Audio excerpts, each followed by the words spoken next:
Mesdames, Messieurs, peuple congolais, le dictateur Denis Sassou Nguesso ne fait plus de la politique. Il fait du banditisme et du terrorisme. Et pour combien de temps encore? Je vous informe que la dictature de Denis Sassou Nguesso est en phase terminale. Auparavant, il avait ses plans A, B, C, D qu'il utilisait toujours contre nous depuis 1997 à nos jours, dont les conséquences sont d'actualité.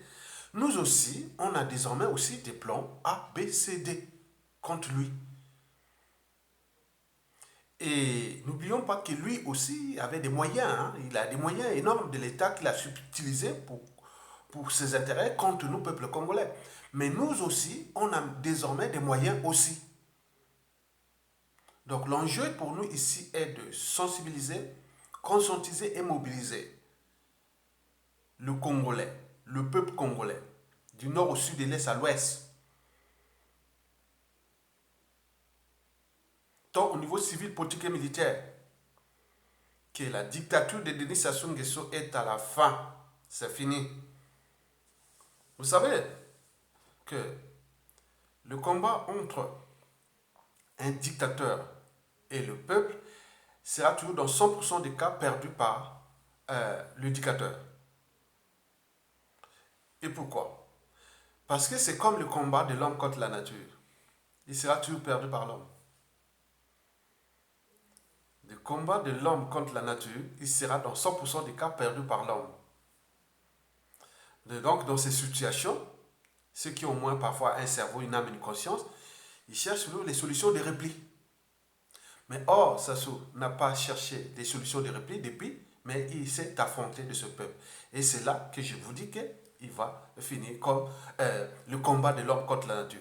Il sera toujours perdu par l'homme. Et par conséquent, et celui de Sassou Nguesso, bon ben c'est pareil. Donc il va perdre ce combat, qui est déjà inévitable. Alors, mesdames, messieurs, peuple congolais, pourquoi la dictature de Denis Sassou Nguesso est-elle à la phase terminale? C'est pas sorcier. Auparavant, on s'est battu tout seul. Depuis 2015, on s'est battu tout seul face à quelqu'un qui a subtilisé tous les moyens de l'État contre le peuple. Oui, depuis 2015, on a perdu la bataille, mais pas la guerre. Et donc nous sommes là en train de bientôt gagner la guerre contre le dictateur Denis Sassou Nguesso. C'est la raison pour laquelle je vous dis qu'il est en phase terminale. Et pourquoi? Parce qu'auparavant, nous étions tout seuls. Comme je vous l'ai dit, on s'est battu jusqu'aujourd'hui. Tout seul. Comme un peuple abandonné à son propre sort, où il y a un tyran qui est hyper armé, qui n'arrêtait pas de briser des vies, ne cessait pas de briser des vies, ruiner tout un peuple. Mais toute chose a une durée de vie limitée, comme toute dictature a une durée de vie limitée.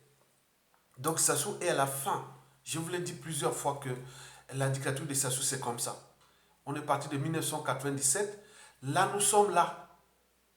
Donc c'est la fin. Elle est là. Et je vais vous expliquer pourquoi. Parce que nous avions désormais deux alliés antagonistes. Deux alliés antagonistes. Qu'est-ce que ça veut dire? Qu'est-ce que cela veut dire? Donc ce sont nos alliés, mais ces alliés ne s'aiment pas. Mais ils peuvent nous aider à se débarrasser de Sassou Nguesso. Nous avons deux alliés antagonistes. C'est deux individus, deux forces qui sont antagonistes, ils ne s'aiment pas, mais au milieu, c'est nous, peuple congolais, on peut en profiter là. Le premier allié que nous avions désormais, c'est la Centrafrique. Sassou voulait aller foutre le bazar là-bas en Centrafrique, c'est raté. C'est raté. Tout le monde est au courant que Sassou a voulu foutre le bazar là-bas, au Centrafrique, et en plus, il y a eu des morts. Et en plus, il a hébergé un allié encombrant qui est en ce moment aussi dans notre pays, l'ex-dictateur François Bozizé, et qui est allé tenter de faire le coup d'État, il s'est raté, il s'est replié. Hein, on a fait les zigzags entre Cameroun, Congo-Brazzaville, Ouganda, revenir là et autres. Donc autour de Bétou, autour là, maintenant on sait qu'il héberge quelqu'un qui est recherché par son pays pour atteindre à la sûreté de la Centrafrique. Donc, l'arroseur arrosé. Sassou risque de devenir l'arroseur arrosé. Je vous dis que pour un havre de paix dans son pays, il faut être en paix. Hein, pour avoir un havre de paix dans son pays, il faut être en paix avec ses voisins. Sassou est revenu au pouvoir par les armes avec l'appui des voisins. Et tous ses voisins sont désormais hostiles à lui. Donc la situation de la Centrafrique qui est en cours, où celui qui a voulu monter ce coup d'État s'est réfugié chez nous. Et que Sassou a été, dans 100% des cas, impliqué dans cette affaire qui est ratée. Avait-il le monopole de venir foutre les bazars? C'est les voisins. D'autant plus qu'on est en situation dangereuse. Parce qu'il risque d'avoir d'affrontements entre l'armée de l'air russe et française. Et donc les Français seront au courant, il y a quelque chose qui risque d'arriver. Nous pouvons arriver à un incident. Et celui qui est à l'auteur de ça, c'est Sassou Nguesso qui est là. Et donc il sait bien qu'il est maintenant traqué. Il est traqué. Et donc ça, je vous dis sincèrement, je veux parler en détail. Mais pour la Centrafrique, ben oui, attaquer le Cameroun qui bloque autre, c'est difficile, mais d'après les sources, c'est le Congo-Brazzaville qui est prenable. Pour les Centrafricains et leurs alliés, le Congo-Brazzaville est prenable. Parce qu'il y a des règlements politiques et militaires. Dans le nord, on peut faire rentrer les rebelles facilement aujourd'hui. Tout est affaire de timing. Et donc, oui, parce qu'ils ont cherché, ils sont allés chercher ça, faire ça, mais eux aussi disent non, on a les droits aussi de donc, préparer les rebelles et les faire rentrer aussi au Congo et aller attaquer Sassou Nguesso, chez nous à Oyo, où se cache François Bozizé. C'est le risque. Bon, en attendant, le risque d'affrontement réel entre l'armée française et l'armée russe, surtout au plan aérien, donc on cherche quelque chose d'intercelle. Donc les gens, il y a quelque chose qui risque d'arriver entre la France et là. Donc la France a perdu cette bataille de son précaré et la Russie a gagné cette bataille, mais ce n'est pas la guerre, les deux côtés. Donc vous voyez que la situation est tendue, la situation géopolitique est là. Donc Sassou Nguesso est maintenant mêlé au crime de sang, à ce qui est arrivé comme bazar au Centrafrique. Et donc les gens là, ce sont des pays belliqueux, ce sont des gens qui savent organiser les guérillas et que la frontière est poreuse, ils ont tous les moyens d'arriver à Oyo. Donc, à suivre. Donc, sur ce plan, nous avons maintenant un allié qui est là et qui est antagoniste à la France, puisque d'après les sources, d'après tout ce qui circule, et c'est la France qui était derrière cette affaire-là. Mais la France a aussi ce souci. Elle dit non, mais Sassou, bon, ben écoutez, mais c'est raté. Tu es grillé. Tu es grillé. Tu risques d'emporter la France au Congo. Ça, c'est sûr et certain. Donc, ça devient urgent. Sassou ne sert plus à rien. Il est grillé.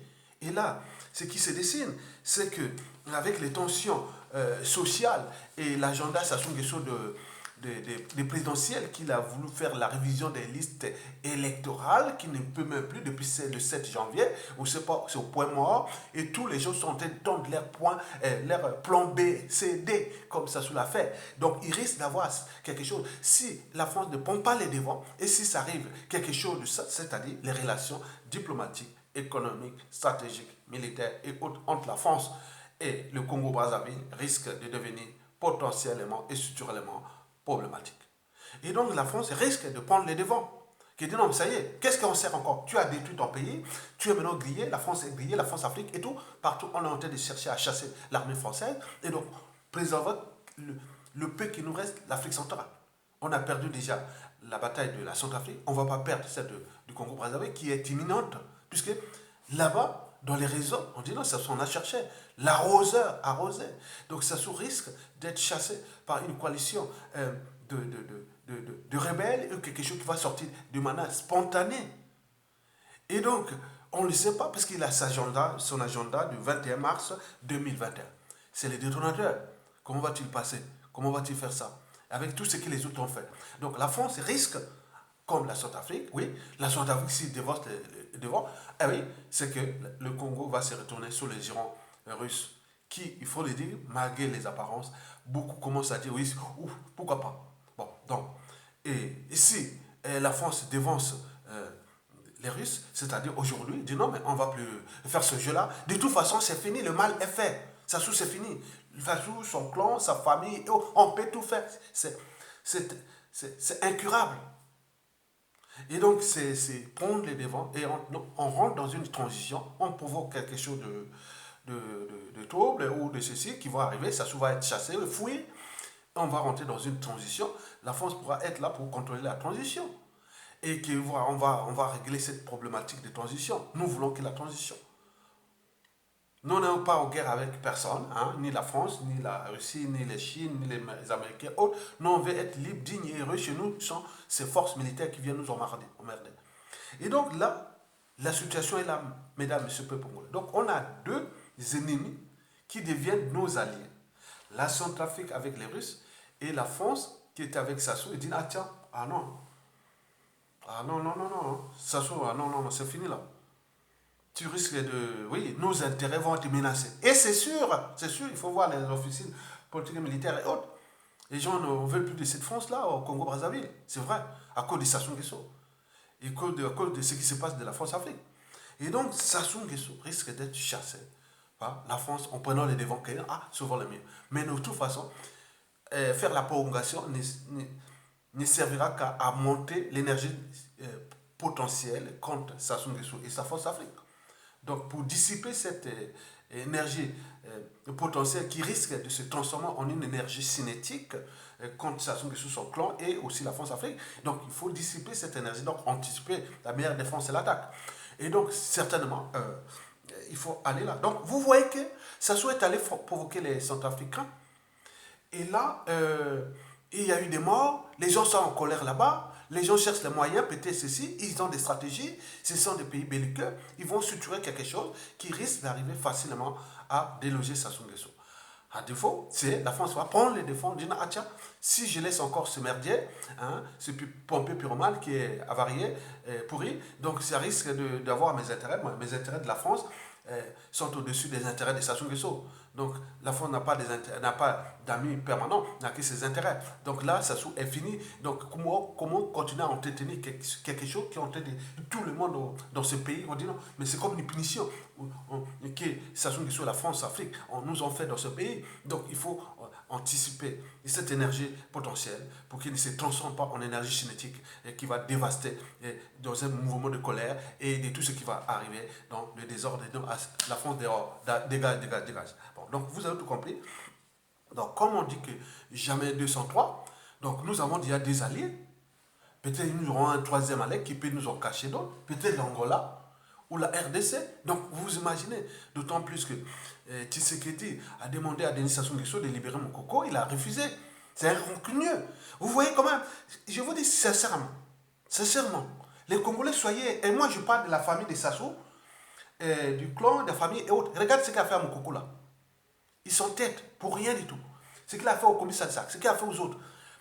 Quand vous allez tomber là, vous allez retrouver dans les cachots là. Moi je vous dis sincèrement, vous verrez que les gens se seront comme des rats. On ne vous considérera rien, puisque vous avez laissé faire, ça souffert comme ça. Au lieu de les dire non, on n'en veut pas. Vous voyez, la prison de Brazzaville là, va devenir les bagnes coloniales, comme elle est là. La meilleure prison des Congolais sera construite quelque part autour de la périphérie de Brazzaville. Bien, avec les standards, où les Congolais pourront aller là-bas recevoir éducation haute. Mais cette prison-là, de Brazzaville là, va rester comme ça. Donc vous préparez. Déjà, regardez, allez voir vous-même que là où vous serez, dans ces conditions. Avec des rats, des cafards, oh, qu'est-ce que ça peut faire? Les autres, ils vous préparent, ils vont vous punir. Vous ne prenez pas le devant. Moi, je suis là, un lanceur d'alerte. Et vient de construire. Je vous alerte que cette prison-là, beaucoup de prisonniers vont être libérés. Ils ont été emprisonnés. Donc, ça va vider une grande partie des places. Et ces gens qu'on va ramasser de tout le pays là, les gars du clan ou autres qui vont être en partie là, en entendant leur procès. D'autres à la DGT et autres. Vous allez crier où? Regardez ce qu'ils ont fait aux autres. Mokil tout à tout. Le loyayo, lobby à moninga. Ne faites jamais à autrui ce que vous ne souhaitez pas qu'on le fasse vous-même. On vous envoie des lettres, des rappels. Libérez tout ce que vous avez emprisonné dans l'injustice. Mais si ce n'est pas possible, vous verrez que si ça ne se passe pas dans ces conditions, vous verrez que quand tout a changé, tout a changé. Donc, je voulais seulement lancer ce message-là parce que nous avons atteint le niveau d'injustice, d'oppression et d'abarbarie qui dépasse les normes. Et est-ce que vous aviez le monopole de ça? Et donc, je suis là pour vous alerter. Mais pour le peuple, je reviens sur vous, que nous avions nous-mêmes, on va se battre, tout le monde. Donc, on a dit que Sassou est arrivé au pouvoir ou a accompagné certains pouvoirs par les plans BCD. On vous a dit en 1963. C'était pas le truc du parti unique de Youlou qui partait, non, c'était les jeunes là qui étaient venus avec les syndicalistes pour aller déloger le Youlou. On a vu en 1979, c'était pas l'émotion pour contre Yombi, mais c'était les gens qui étaient dehors, on dit Yombi a tout volé, il est gentil. Voilà. Sassou Nguesso a innové. Donc au lieu d'aller par le peuple, il est allé par les armes. Plan A, c'était dire non, mais élection, quand la constitution est bafouée, les démocrates doivent prendre les responsabilités, mais il avait déjà ses armes derrière. Mais nous, qu'est-ce qu'on a fait? Tout le fruit est mûr. Ça ne vaut rien. Ça ne vaut rien. Donc, le mot d'ordre, la devise jusqu'à la chute de Sassou, c'est ça ne vaut rien. Comme l'a dit, DSN ou rien. Ça ne vaut rien. Et donc, c'est le mot d'ordre qu'on doit partager tout le monde jusqu'à la chute de Sassou Nguesso. Et de l'après, quand ils vont passer les choses, comme on dit dans ces pays, on leur a envoyé des vidéos, des rappels, libérez, faites ceci, mais ils n'aiment pas. Moi, je vous informe que Tshisekedi a demandé à Sassou de libérer Mokoko. Il a refusé. Bon, très bien. Il est rancunieux. Oui, très bien. Il n'a pas le monopole de la rancune. Donc, vous comprenez? Donc, ça, dans les contentieux historiques, et pour d'autres aussi, parce que ça, on apprend l'injustice, l'oppression, la barbarie. Donc, les gens qui vont venir là, ce pas les gens qui parlent comme nous. Non, nous sommes là pour vous alerter, tout le monde, le pouvoir, le peuple et tout le monde. C'est pourquoi nous sommes la voix des francs-voix, même du pouvoir et autres. Mais ceux qui ne parlent pas, c'est comme les chiens qui n'aboient pas. Ce sont les chiens qui mordent. Il y a des gens ici, au moment que ça va tomber, ils vont partir en 4 minutes. Rentrer au pays. On ne sait pas ce qu'ils vont faire. Il y a des gens qui vont d'abord récupérer ce qu'on a fait l'injustice. Il y a des gens qui on ne sait pas ce qui va se passer. Donc, d'où l'intérêt de dégager Sassou Nguesso de manière noble pour qu'on rentre dans une transition consensuelle. Et de cette transition, nous pouvons repenser une nation nouvelle. Et que nous pouvons gérer cette injustice-là, le transformer en une justice. Justice sera rendue. Au lieu d'apporter la justice là où il y a eu injustice. Non, il faut apporter la justice là où il y a eu injustice. Et donc, dans ce cas, nous avons les moyens. Et nous avons un produit aujourd'hui qui est Mokoko. Au niveau géopolitique, peut équilibrer les choses autant de repenser une nation nouvelle et léguer une élection libre et transparente dans une nation réformée.